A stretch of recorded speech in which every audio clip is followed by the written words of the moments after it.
Hello guys, welcome back to this channel. In today's video, I'm going to show you the deer pet ability and grow a garden 2 of Roblox. Okay, let's get into it guys. I've just bought the deer, and if you want to buy a pet, you just need to wait for them to spawn around the map.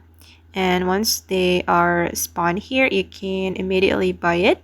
And for the deer, you need to wait until the deer appears guys, and when it appears you need 50k shekels to buy this deer. Now I'm going to show you guys what this pet can do for you.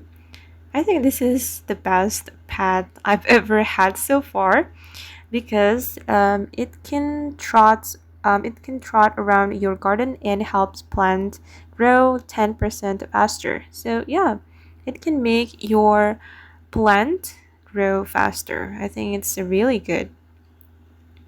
It's really worth to have guys.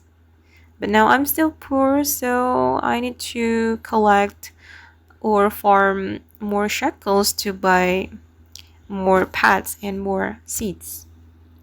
Thank you guys, and that's all about the deer ability in Grow a Garden 2. I hope this video will be useful for you. Thank you so much for watching, and bye!